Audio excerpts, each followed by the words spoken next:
കൂറ്റനാട് നഗരവികസനത്തിന്റെ നടപടികൾ പുരോഗമിക്കുന്നു. 13.29 കോടി രൂപയാണ് ടൗണിന്റെ സൗന്ദര്യവൽക്കരണത്തിനായി വകയിരുത്തിയിട്ടുള്ളത്. പദ്ധതിയുമായി ബന്ധപ്പെട്ട് ഉദ്യോഗസ്ഥ സംഘം പരിശോധന നടത്തി. തൃത്തല മണ്ഡലത്തിലെ പ്രധാന ടൗണും പാലക്കാട് ഗുരുവായൂർ സംസ്ഥാന പാതയിലെ പ്രധാന കേന്ദ്രവും കൂടിയാണ് കൂറ്റനാട്.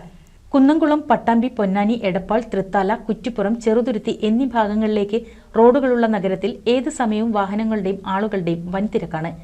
ഈ സാഹചര്യത്തിലാണ് നഗരത്തിൽ വികസനവും സൗന്ദര്യവൽക്കരണവും നടപ്പാക്കാൻ പദ്ധതി തയ്യാറാക്കിയത്. സംസ്ഥാനത്ത് ഏറ്റവും മികച്ച 20 പട്ടണങ്ങളിലാണ് ഈ പദ്ധതി നടപ്പാക്കുന്നത്. ഇതിന്റെ ഭാഗമായാണ് KRFB ഉദ്യോഗസ്ഥർ, ലാൻഡ് അക്വിസിഷൻ തഹസിൽദാർ എന്നിവരുടെ നേതൃത്വത്തിലുള്ള ഉദ്യോഗസ്ഥ സംഘം വികസന പ്രവർത്തനങ്ങൾ നടത്തേണ്ട സ്ഥലങ്ങളിൽ പരിശോധന നടത്തിയത്. 4 റോഡുകൾക്കും വീതി കൂട്ടി ആധുനിക രീതിയിലുള്ളതും പട്ടണത്തിനാവശ്യമായ എല്ലാ സൗകര്യങ്ങളൊരുക്കാനും ഇതോടൊപ്പം പദ്ധതിയുണ്ട്.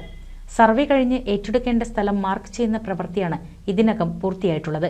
ഇനി സ്ഥലം ഏറ്റെടുക്കുന്നതിന് മുമ്പായി ഭൂവുടമകളുമായുള്ള ചർച്ച അടുത്ത ഘട്ടത്തിൽ നടക്കുമെന്ന് അധികൃതർ അറിയിച്ചു. NCV news, Thrithala. 1000 വിവാഹങ്ങൾക്ക് ഒരേയൊരു